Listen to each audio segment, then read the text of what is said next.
Olá, hoje no Mundo Político, caminhos para enfrentar a dívida pública de Minas. A Assembleia e o Senado apresentaram esta semana uma alternativa para solucionar os débitos de Minas com a União. A dívida cresceu exponencialmente nas últimas décadas e já soma mais de 160 bilhões de reais. Como a nova proposta pode contribuir para um reequilíbrio das contas públicas estaduais? E ainda, as origens da dívida e os questionamentos sobre valores.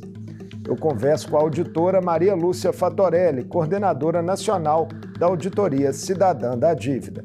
Bem-vinda, Maria Lúcia, um prazer recebê-la no Mundo Político. Muito grata, Marco. O prazer é todo meu e de todo o nosso coletivo da Auditoria Cidadã. Viu? Muito grata por essa oportunidade. Maria Lúcia, essa semana teve importantes capítulos, na busca de uma solução política para a questão da dívida histórica de Minas com a União. Uma proposta que foi desenhada pelo Senado e pela Assembleia foi entregue ao presidente Lula e prevê ali repasses de ativos de empresas públicas de Minas à União, utilização de créditos do Acordo de Mariana e ainda um refis para abatimento da dívida.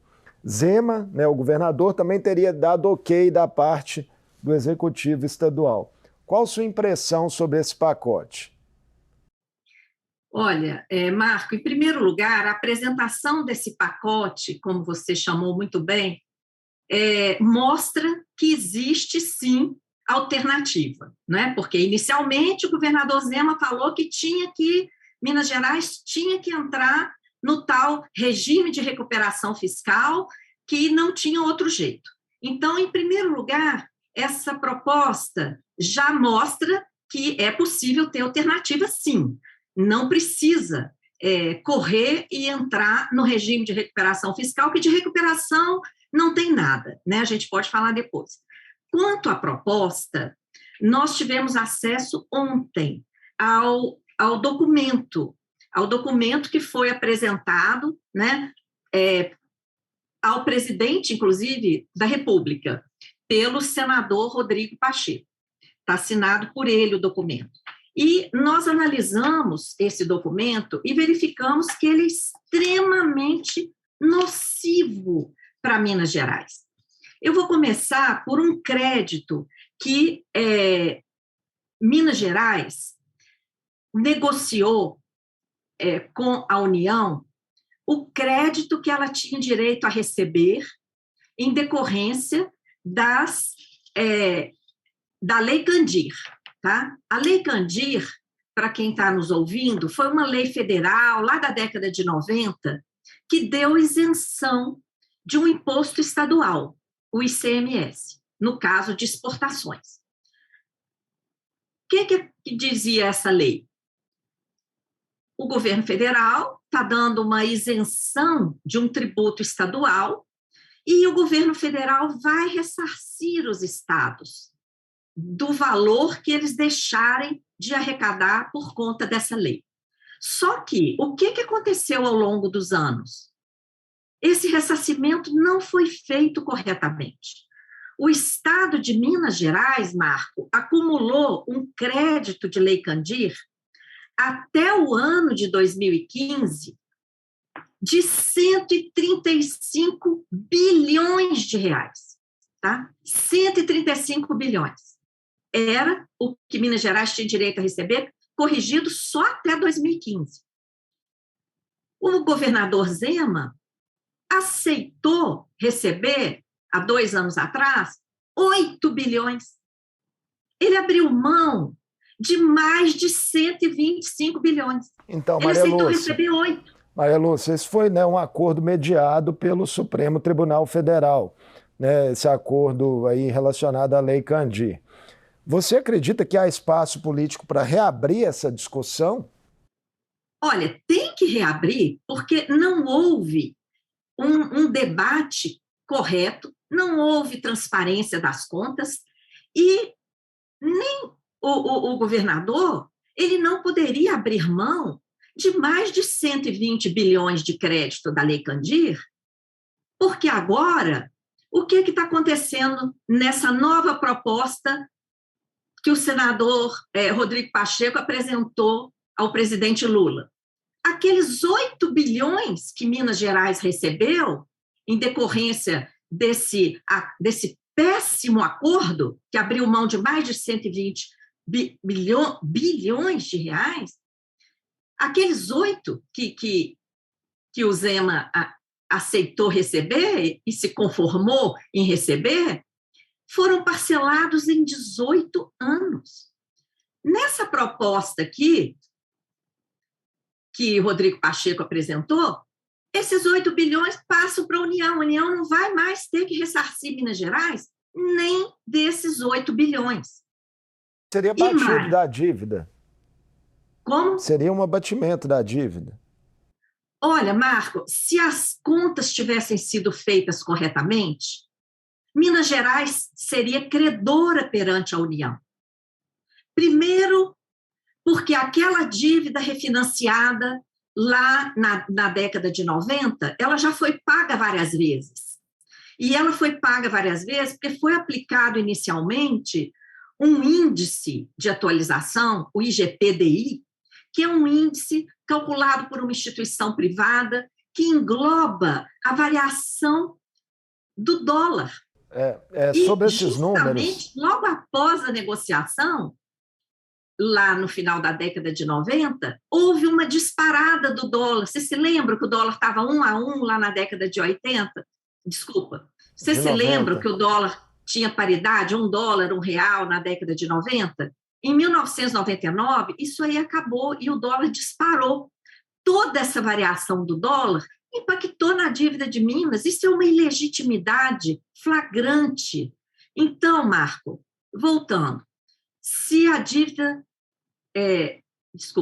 se tivesse sido feito um encontro de contas da dívida que estava sendo cobrada pela União e do ressarcimento da Lei Candir, que deixou de ser feito pela União, Minas Gerais não estaria nessa situação. Então, essa questão tem que ser reaberta, porque Minas Gerais abriu mão de um crédito previsto em lei federal e agora está aí com um acordo que pretende entregar as maiores empresas estatais do Estado. Pretende entregar a Copasa, a CEMIG, a Codemig, do Nióbio. Então, isso é uma negociação extremamente danosa para o povo. Mesmo a federalização dessas empresas, você não acha que seja uma boa solução? Olha, a Minas Gerais vai perder essas empresas. Essas empresas vão passar para a esfera federal e, ainda que haja algum compromisso do atual governo federal de não privatizar essas empresas... A cláusula de recompra, né? Fala-se em cláusula de recompra também. Sim, mas como? Qual a necessidade de entregar essas empresas se nós temos um crédito previsto em lei que pode abater essa dívida? Por que ninguém enfrenta isso? Não é? Então, nós da Auditoria Cidadã somos extremamente críticos a essas negociações e exigimos auditoria exatamente porque a auditoria vai revelar tudo isso. Vai revelar esse enorme crédito de Lei Candir, um crédito legal, institucional, que foi deixado de lado. E agora Minas Gerais vai perder suas maiores empresas? Vai perder o pífio crédito que sobrou daí da Lei Candir?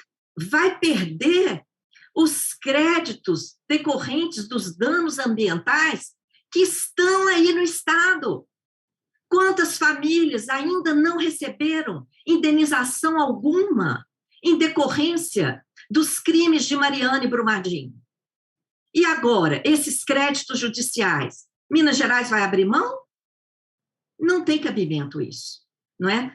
Então, nós temos uma dívida que lá na origem já tem vários questionamentos, no seu manejo tem vários questionamentos, porque foi aplicado o IGPDI, um índice extremamente extorsivo, uma dívida que já foi paga pelo menos 3 vezes, O Estado de Minas Gerais tem um crédito legítimo, legal, de mais de 120 bilhões de reais perante a União, então não é possível encarar com bons olhos esse acordo em que Minas Gerais abre mão dos seus créditos judiciais de danos ambientais, abre mão do que sobrou do crédito da Lei Candir e passa para a União as 3 maiores empresas estatais do Estado, a CEMIG, a CODEMIG e a Copasa. Uma questão que fica, Maria Lúcia, é como resolver o problema a curto prazo, pois o governo estadual afirma que se o RRF, né, ou outra alternativa não for aprovada logo, né, talvez seja necessário voltar a parcelar salários para se pagar a dívida, né, parcelas da dívida.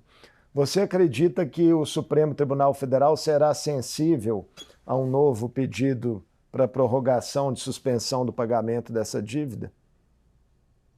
Olha, o Supremo Tribunal Federal precisa ser sensível a isso, até porque ele tem uma grande parcela de responsabilidade nessa falta de transparência na negociação dos créditos da Lei Candir. Na época, o governo federal foi lá e falou que não tinha como, que o que ele podia dar era aquilo ali. Como assim? Como assim que o que se poderia negociar era aquilo ali? E por outro lado, o mesmo governo federal vem cobrando uma dívida completamente ilegítima. Então, o Supremo Tribunal Federal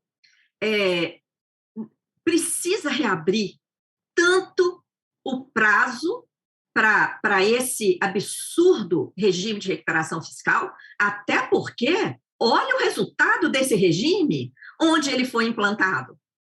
Olha o desastre no Rio de Janeiro, onde esse regime já foi implantado. No Rio Grande do Sul, acabou de ser implantado e já, até quem estava a favor, já viu que é uma desgraça para as contas públicas do Estado. Objetivamente, você não considera essa proposta do Rodrigo Pacheco, enfim, que teve também o apoio da Assembleia, melhor do que o RRF? Olha, essa proposta, ela só tem o mérito de mostrar que existe alternativa. Existe alternativa. E Minas Gerais tem o governo de Minas Gerais e a Assembleia Legislativa também, que representa o povo, tem obrigação de levantar novamente, reabrir essa discussão do crédito legal institucional que Minas Gerais tem perante a União em função da Lei Candir. Isso não pode ficar de lado sob a simples alegação da União de que não teria como ressarcir tudo aquilo para os estados. Como assim? Um documento... Minas pode dizer para a União que não tem como pagar a dívida e pronto, fica tudo bem? Não pode ser 2 pesos e 2 medidas. O Supremo Tribunal Federal teve participação nesse acordo e tem que reconhecer a sua responsabilidade, tem que rever que foi um ato que prejudicou de forma brutal todos os estados que tinham crédito decorrente da Lei Candir perante a União. Um documento, Maria Lúcia, publicado pelo Sinfasfisco em setembro de 2023, analisa ali a evolução da dívida pública de Minas Gerais nos períodos de 2002 a 2023. E aí, respectivamente, as gestões Aécio Anastasia, Pimentel e Romeu Zema. Todas elas falharam no enfrentamento à questão? Todas elas falharam.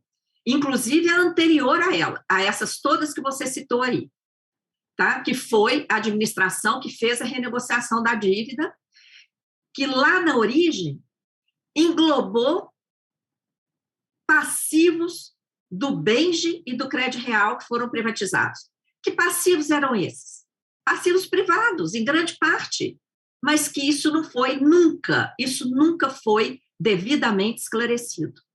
Então, nós temos uma dívida que lá na origem tem parcelas privadas que nem poderiam ser consideradas dívida pública, Nós temos aplicação de um índice de correção diária.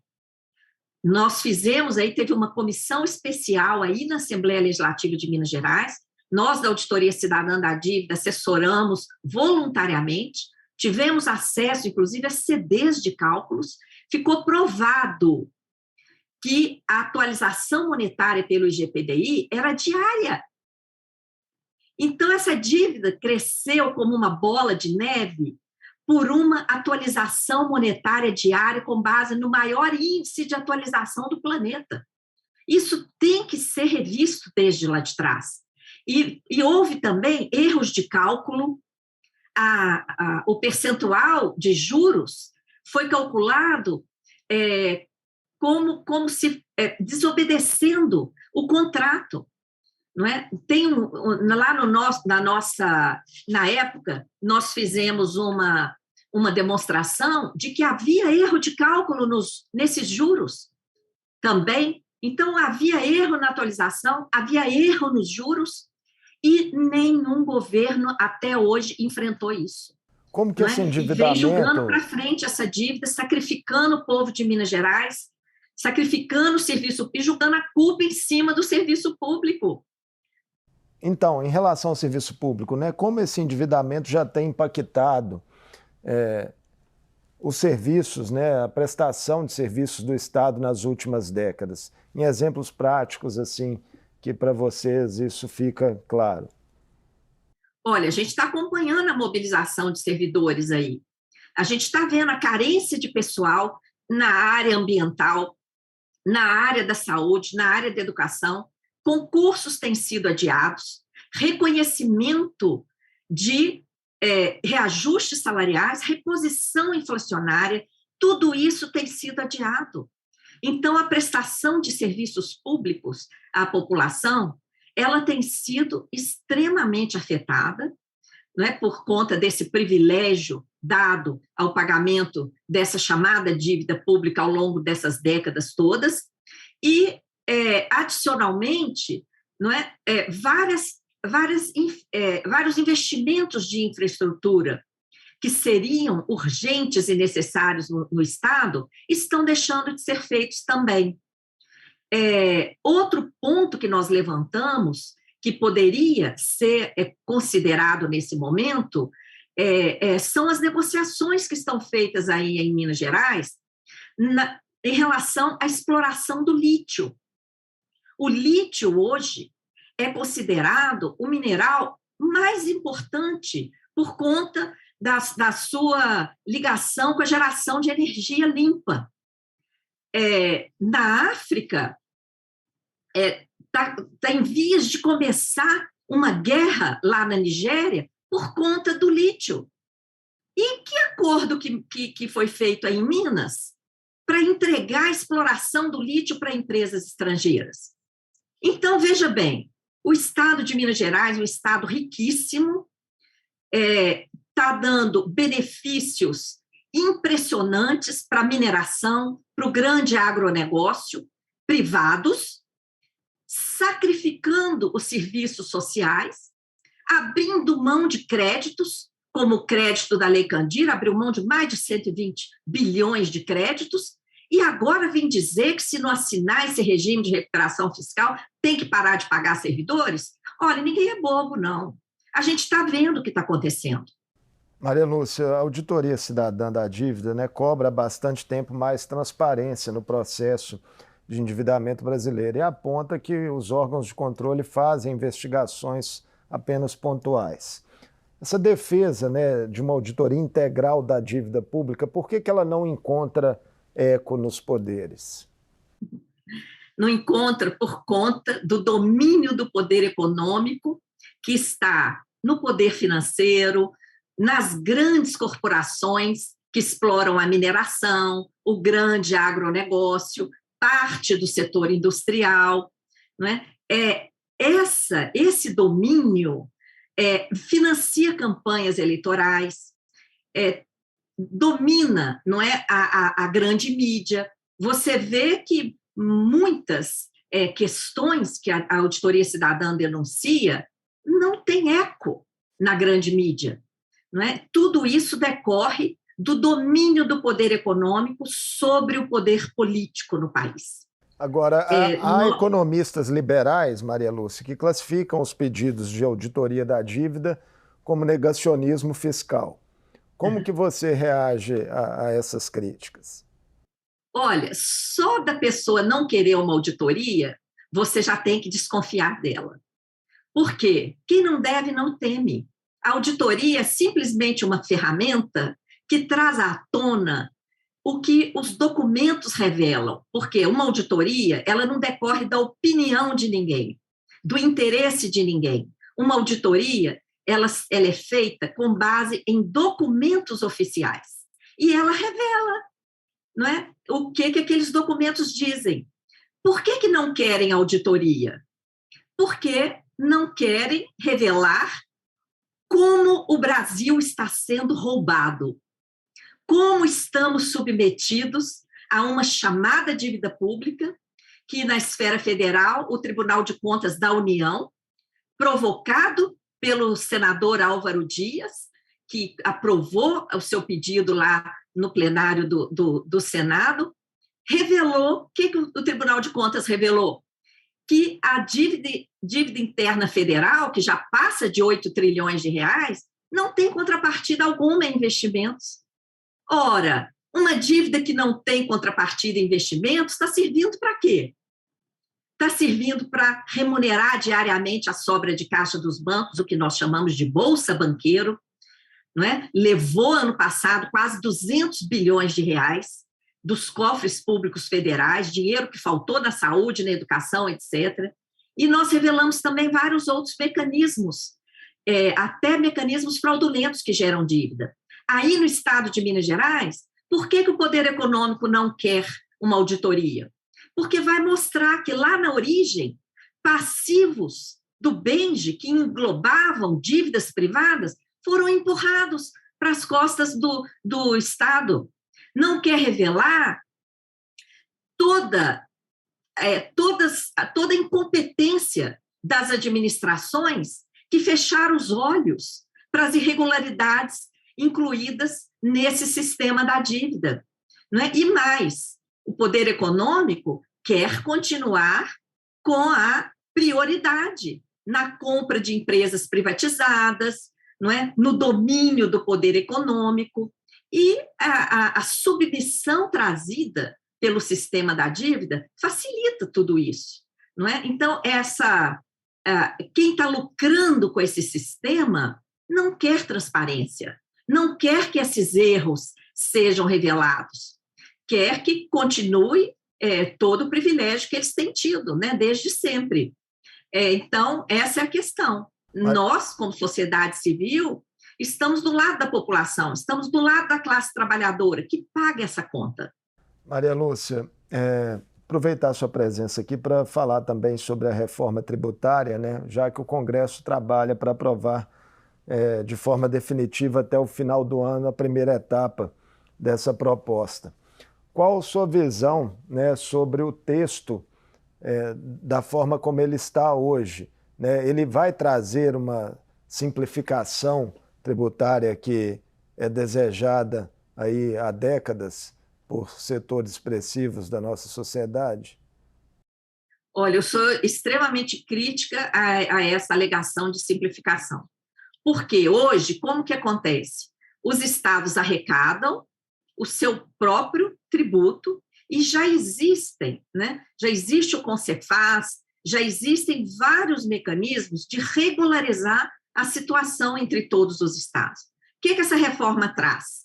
Ela acaba com o ICMS, acaba com o ISS municipal, e esses tributos vão passar a ser o IBS, um novo tributo, que não será arrecadado diretamente pelos estados e municípios.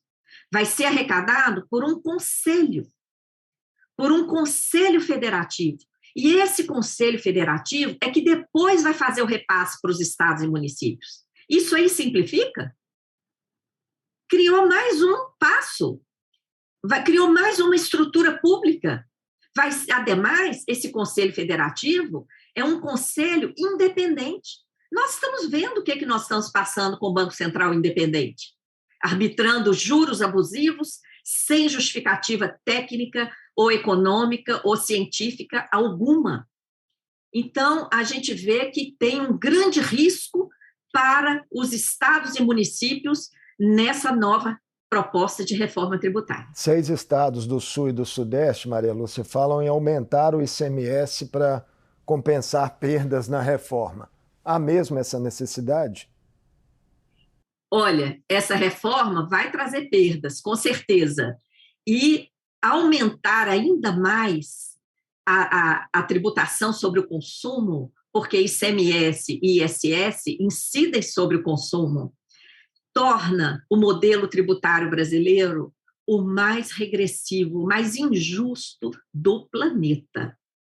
Isso aí corresponde a retirar dinheiro diretamente da sociedade, principalmente dos mais pobres, porque o imposto indireto recai de forma muito mais grave sobre quem ganha menos, para transferir, não é, para o setor financeiro, que no fim das contas, todo esse sacrifício para arrecadar mais é para quê?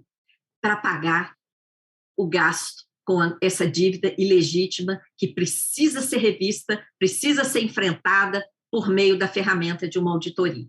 Vamos continuar acompanhando, né, as negociações aí em torno da dívida pública de Minas com a União e também as etapas da reforma tributária. Muito obrigado por essa conversa conosco no Mundo Político, Maria Lúcia. Eu que agradeço, Marco. Um abraço para você, toda a equipe aí da Assembleia Legislativa. Um abraço. Eu conversei com Maria Lúcia Fattorelli, auditora e coordenadora nacional da Auditoria Cidadã da Dívida.